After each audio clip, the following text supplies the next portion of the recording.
Dead Rise is a new supernatural horror movie that is out this weekend. It is the 5th installment in the Evil Dead franchise. I guess you could sort of look at this movie as like a reboot, but it's also a sequel, I guess they announced it is. So it's like a requel, a C-boot. Not exactly sure what the specific terminology for a movie like this is supposed to be, but call it what you want. It's another Evil Dead movie. This one is written and directed by Lee Cronin, and it's about these two sisters played by Alyssa Sutherland and Lily Sullivan, I think is her name. These two sisters are estranged and they reunite one weekend.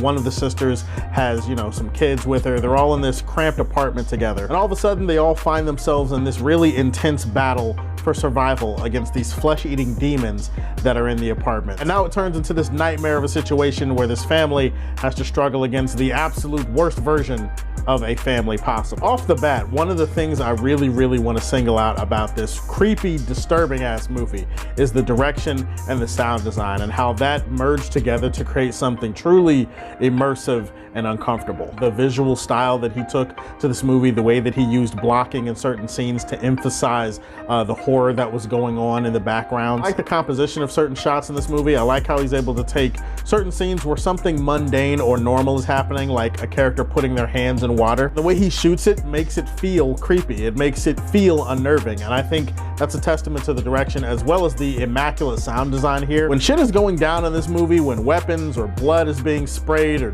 gore is happening or whatever's happening, the sound design is really impressive stuff. Like, it really brings you into the reality of that moment. Also, this movie does a great job at knowing how to take the music in and out of a scene, the perfect timing of when to use it, because it creates extra tension that way. And if there's one thing this movie has in abundance, it is tension. Actually, this movie feels like Abundance the movie because it has a lot of things in abundance. It has a shit ton of blood, a shit ton of gore, a shit ton of violence. Like, this movie is over the top in all the best ways. It feels like when they went to the director and they said, hey, how much blood do you want to use in this movie? He was just like, yes. This movie is disgusting. This movie is disturbing. This movie is grotesque.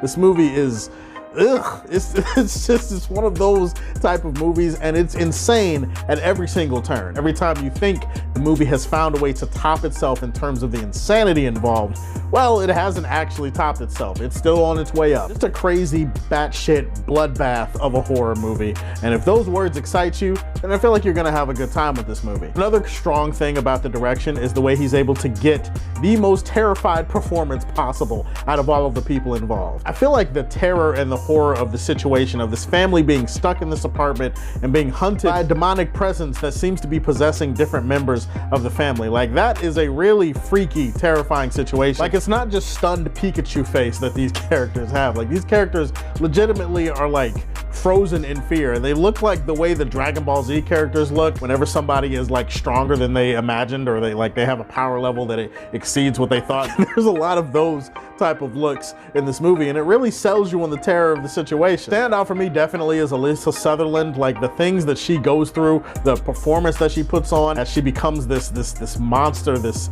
evil demonic thing that is terrorizing everybody in this apartment. Like, shout out to her. This movie deserves high marks in terms of the makeup, the utilization of the sets and the location. The physicality of the performances really stands out here too. There's a lot that these characters are being asked to do in terms of throwing themselves around this apartment. That's why I think most horror fans, and especially Evil Dead fans, are going to really get a kick out of this movie. To be honest, outside of some cliches and some usual horror tropes that you've seen before with this genre, I can't say that I have too many issues with this movie. If there is one thing I could single out, it does sometimes feel like the characters are taking a very passive role in the story until the literal end of the movie. Like, it feels like the character's performance dictates that they should be doing this, and then the reality of the situation dictates they should be doing this, and instead the character is doing that. And sometimes it doesn't always make that much sense. Sometimes it makes it feel like the characters are being emotionally dishonest about what is going on in the scene. Like, something's happening in the scene and characters are just kind of not reacting the way that a character would react to the situation. Could just be a me thing. Otherwise,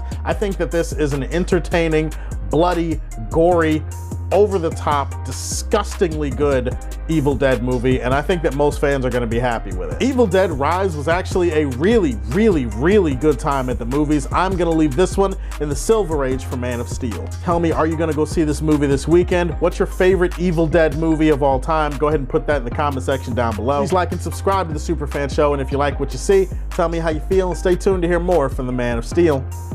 Peace.